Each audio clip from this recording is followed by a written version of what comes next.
Hello everyone, this is Clossi, and welcome to Daily Game Review number 63.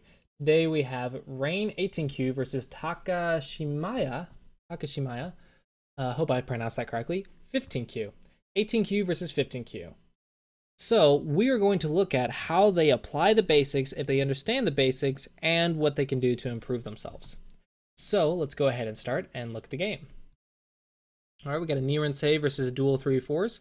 Normally you don't play this 3-4. It's not bad. Well, it's just not recommended because it gives your opponent a perfect approach. Here, black can approach with support at white's 3-4 stone and have a perfect move. Normally you don't want to give your opponent a perfect move, so normally we don't play that way. You could consider this. This is an opening that has been experimented with and tried, so maybe you can look up some variations with this, or you can play a star point 3-4 combination. All right, so black chooses to play this way. Black, the direction you want to go is here to work with your stone, because in the opening you want combinations. So you can simply play this way and play high since you have support, and now you can see a very nice combination for black on the top. So in the opening, it's about combinations and making your stones work together or stopping your opponent's combinations. So make sure that that's what your goal is and what you're looking for, as well as answering the questions.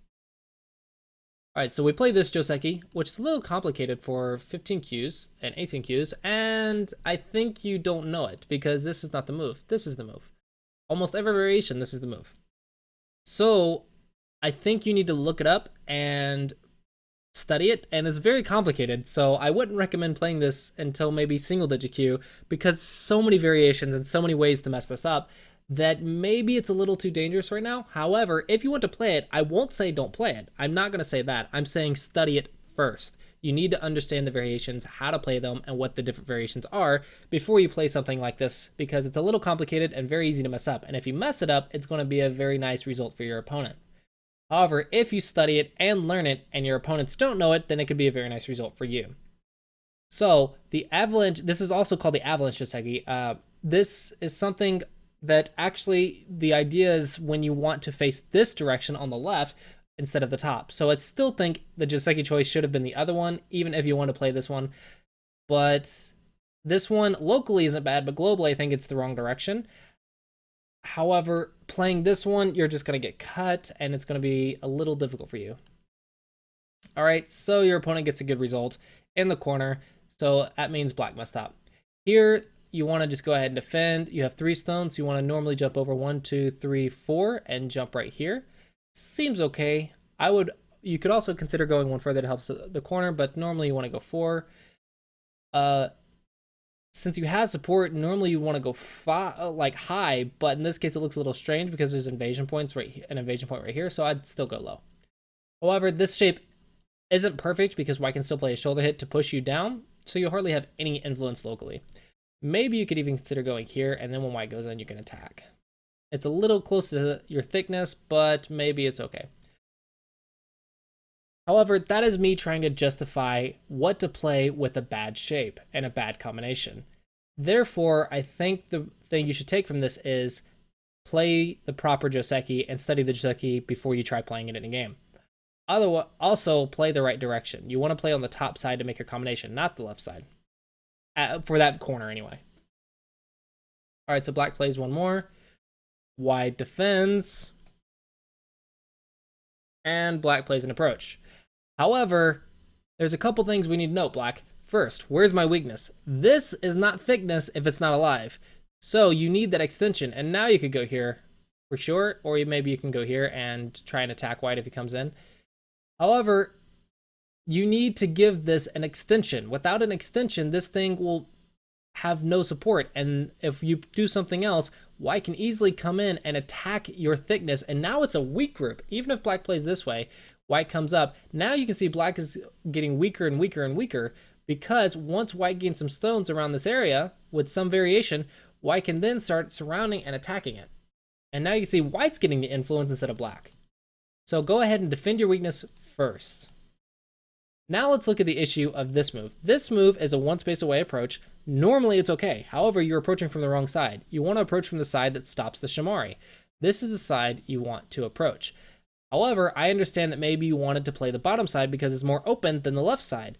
Well, in this case, then maybe your idea is correct. However, the approach from this side is a 2-space, because if we play a 1-space, white can simply pincer like this, and we don't have a very great follow-up like we normally do.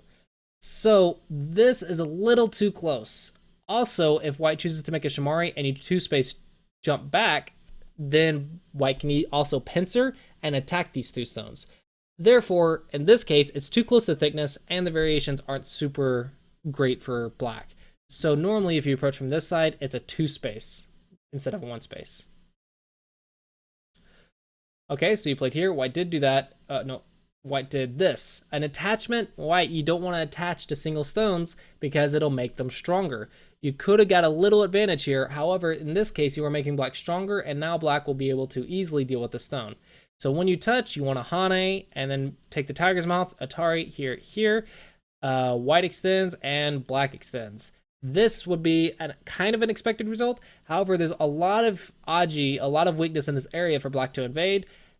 Black's also not efficient, so it's hard to say who this result is good for at my level anyway. But I think this is probably okay for both sides. All right, let's look at a little bit more, because I'm not convinced that this is the only variation. Black could also consider doing this, putting some influence. Perhaps that's okay.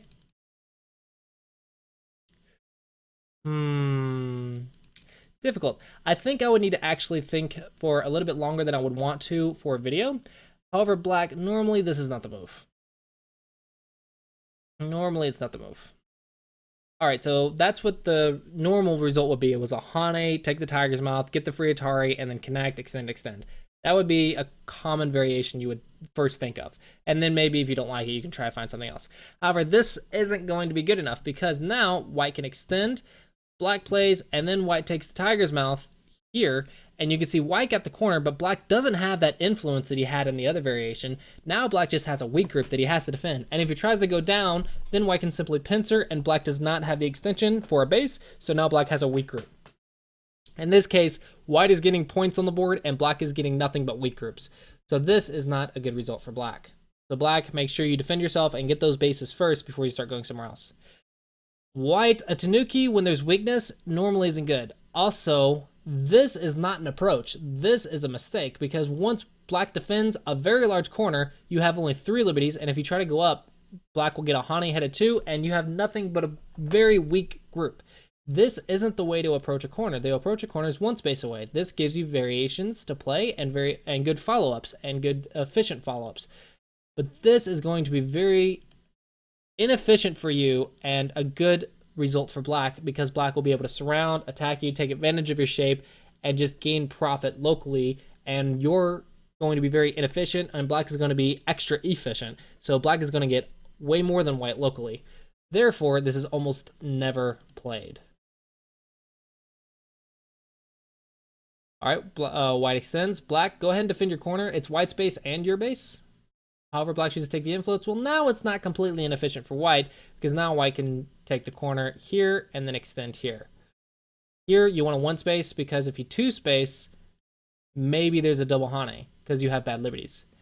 Maybe not immediately, but the shape is not good for white. So normally you want a 1 space when you're worried about liberties. Also, exchange here and Sente first, and then 1 space. That way, your base is a lot more efficient. Now black, you also have an inefficient shape, because now you have a thickness without an extension once again, so you don't have points yet, and white just took your corner for free. All right, black, you're getting influence. You can get a little bit stronger influence by playing this way, because now it's a lot more solid, and white has to defend, and then you can play the double Hane. White defends, you defend. Or you can even say, okay, I got enough in that corner, so I'm going to extend now because I want my extension. This is important. I guess if you're going to play that, then don't even worry about it. But getting that extension is very important, black, because without that extension, your wall is going to be nothing but a weak group. So don't forget those extensions.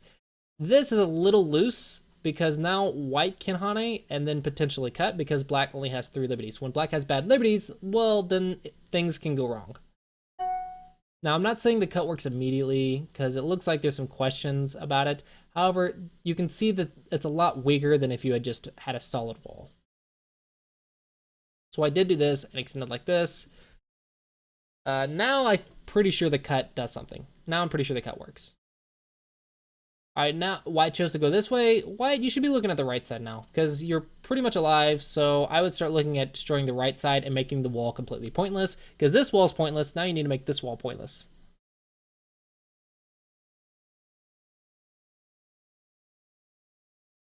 All right, you want to extend here.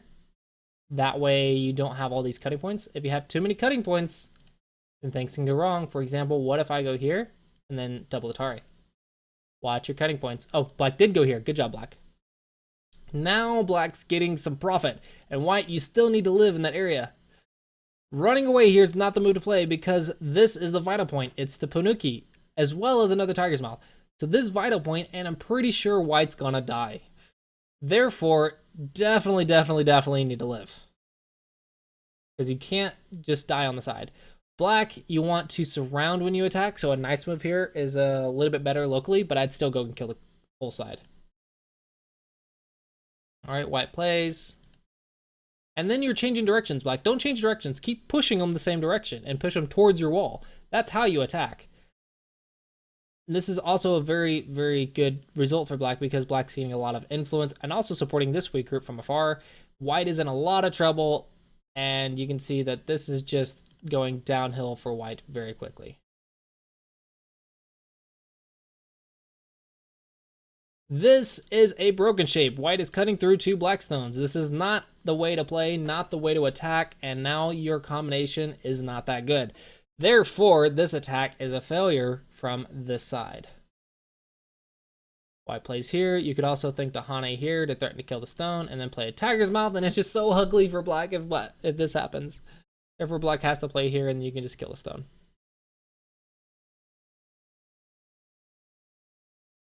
Black, don't push a diagonal.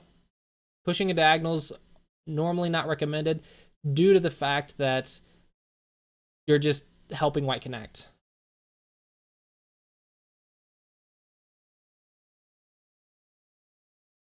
Watch your connections, black. Watch your connections, black. So white can actually just still needs to live. And if black misses it, white can play here, and black's probably going to die. Well, maybe not, because black has some forcing moves here and here, but white can get all this for free. And now, more weak groups. More weak groups to attack. You can start pushing this down. So watch your cutting points. Watch your weaknesses. The weaknesses are important, guys. Okay, this is a little bit slow. I would keep Hanaying because black has an empty triangle and very bad liberties all over the place. However, white, you still need to live. So I think I'm going to stop here because I think this is already a lot of stuff. So we can see from this game that life and death for both players is vital because the life and death on that side was huge. It's like a 40 or 50 points maybe. At least 30, like to 40 points. 30 to 40 points at minimum. It's a huge side. And both players are missing it. Both players are missing it. The entire fight could change depending on who gets it. So life and death is vital for this game. Also, attack and defense. I hope you guys found a little bit of help from the attack and defense. I'll recommend to you guys, like I've been recommending in the Double Digit Q games, get some teaching games or get your games reviewed more and more often. So something like this. It doesn't have to be the entire game. Just get something from every single game. Learn a little bit from every single game, and that's the general idea. Make sure you are seeing the main concepts of what you're doing wrong, what you need to work on. Here, you guys need to get more and more experience, do life and death problems, play lots of games, and then get them reviewed as often as you can so that we can get better ideas for how you could have handled a situation. More aggressiveness, maybe certain attacking shapes, maybe certain defending shapes. And remember to watch the Tiger's Mouths. The Tiger's Mouths are important in attack and defense. So, here is my advice. I guess I just gave you the advice. Play games and do go problems. And then get them reviewed if you can. Make sure you learn at least a little something from every single game. All right, so both players, I think, messed up some Joseki. So, of course, look up the Joseki when you don't know it immediately after the game. So that way you don't mess up something simple like a basic Joseki, because that's just something you should know, because it's something you can research and easily look up. It's not nearly as difficult as the middle game. If you can study it, then you should know it. So, go ahead and make sure you look up Josekis after every game. Play, and I hope you found this video helpful. I hope I showed you some better shapes, some more, hopefully you got some more advice from this and found this review helpful. All right, thanks for watching, and I will see you guys next time. Thanks for watching this video. If you would like to see more content or get notified for early releases, please consider becoming my patron on patreon.com/Clossi.